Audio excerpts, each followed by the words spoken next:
La Chine menace d'atomiser le Japon. Continuellement. Si le Japon défend Taïwan.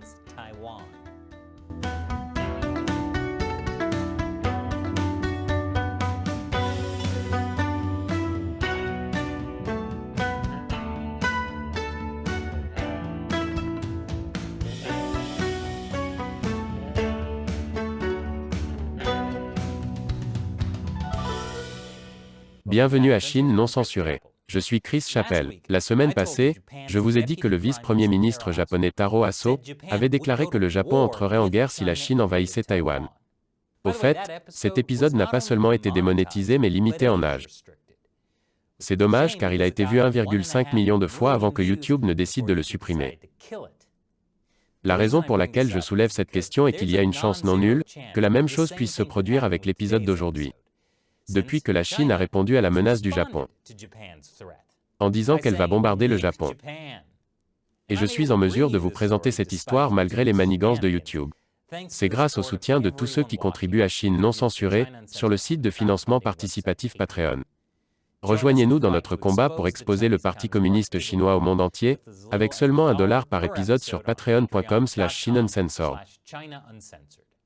Donc, une fois la survie de l'émission assurée, voici l'histoire. Juste après cette rapide pause publicitaire. Je plaisante, je ne vais pas m'embêter cette fois. Donc, la Chine a non seulement menacé d'atomiser le Japon s'il défendait Taïwan. Elle menace également de bombarder le Japon s'il envoyait ne serait-ce qu'un seul soldat. Voici la vidéo. Quand nous libérerons Taïwan, si le Japon ose intervenir par force, même s'il ne déploie qu'un seul soldat, un seul avion et un seul navire, nous ne nous contentons pas de riposter, mais nous déclencherons également une guerre totale contre le Japon. Nous utiliserons d'abord des bombes atomiques, nous utiliserons des bombes atomiques de façon continue, jusqu'à ce que le Japon déclare sa reddition inconditionnellement pour la deuxième fois. Lorsque le Parti communiste chinois a développé les premières armes nucléaires, il a promis de ne jamais les utiliser contre un pays qui n'en possède pas. Il a déclaré qu'il s'abstiendrait inconditionnellement d'utiliser les armes nucléaires contre des États non dotés d'armes nucléaires ou des zones exemptes d'armes nucléaires. Le Japon ne possède pas d'armes nucléaires. Mais je suppose que le régime chinois fait une exception. La vidéo a d'abord été publiée sur une plateforme de partage de vidéos appelée Xigua. Xigua est d'ailleurs détenue par ByteDance, la même société chinoise qui possède TikTok.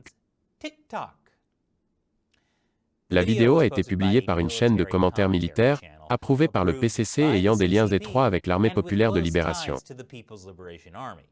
Ce qui n'aurait pas été un si gros problème. Les gens disent toutes sortes de choses idiotes sur Internet. Je devrais le savoir. Mais ensuite ça a commencé à être partagé et diffusé par les comités locaux du Parti communiste chinois. Il ne s'agit plus d'une vidéo postée par un charlatan sur Internet, mais d'un message approuvé par le Parti communiste chinois.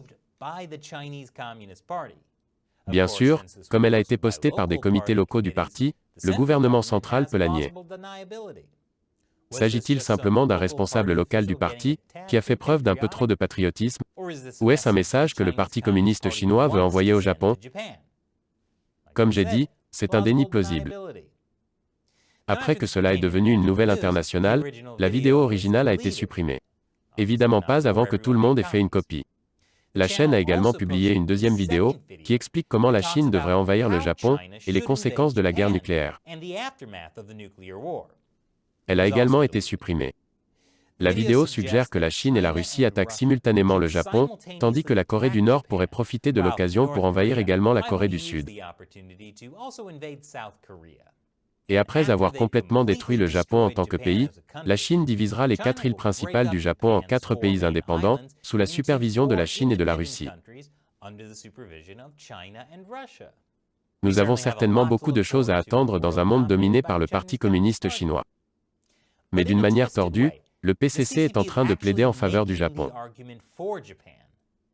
Lorsque le vice-premier ministre Taro Aso a déclaré que le Japon se battrait si la Chine envahissait Taïwan, il soutenait qu'une invasion chinoise de Taïwan menacerait la survie du Japon. Oui, ça y ressemble. Bien sûr, on pourrait dire, Chris, tu n'es qu'un idiot sur Internet qui exagère tout. C'est pas comme si c'était une vidéo officielle.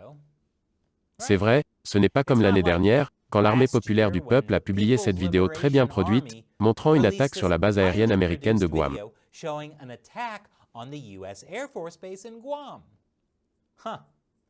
Je me demande si nous devrions vraiment écouter ce que le PCC dit à propos de nous attaquer tous. Non, je devrais probablement continuer à investir dans des obligations chinoises. Et maintenant, pour remercier les fans qui maintiennent cette émission en vie en contribuant sur Patreon, je vais répondre à une de leurs questions.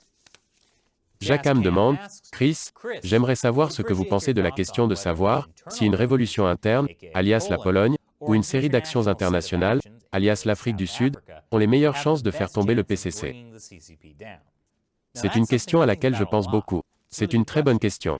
D'un côté, les États-Unis ont toujours une influence considérable sur le Parti communiste chinois. Le parti a désespérément besoin de dollars américains. Récemment, j'ai fait un épisode complet à ce sujet. Je mettrai un lien dans la description. En gros, sans accès aux dollars américains, le Parti communiste s'effondre.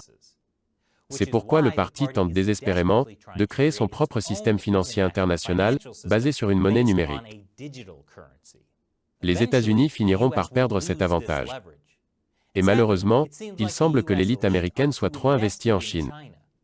Il faudrait pour cela découpler complètement les économies américaines et chinoises. Ils ne le veulent pas. Il est donc probable qu'un jour, dans un avenir pas trop lointain, la Chine découplera son économie de la nôtre lorsqu'elle n'aura plus besoin de nous. Alors pourquoi pas une révolution interne? Il est difficile de savoir exactement ce que les gens en Chine pensent du régime chinois, pour des raisons évidentes. Il est certain que si le parti ne pouvait pas promettre la prospérité économique, les gens se soulèveraient. Mais cela dépend aussi de ce que fait l'Occident. Le parti a mis en place 30 ans d'éducation patriotique pour laver le cerveau de la jeunesse chinoise. C'est plutôt réussi. Mais le parti est également miné par les luttes intestines entre factions, la corruption, et une économie incroyablement fragile. Je pense que ces problèmes internes finiront par provoquer l'effondrement du Parti communiste chinois. Et tout pays occidental encore lié au régime chinois en souffrira grandement. Merci pour votre question et votre soutien, Jacques. Et merci d'avoir regardé. Comme vous pouvez le constater, votre soutien est essentiel pour que nous puissions continuer à produire Chine non censurée. Alors, si vous le pouvez, rendez-vous sur patreon.com/ChineUncensored pour savoir comment nous aider. Vous aurez droit à des avantages intéressants et je répondrai peut-être à votre question dans l'émission. Encore une fois, je suis Chris Chappell, à la prochaine fois.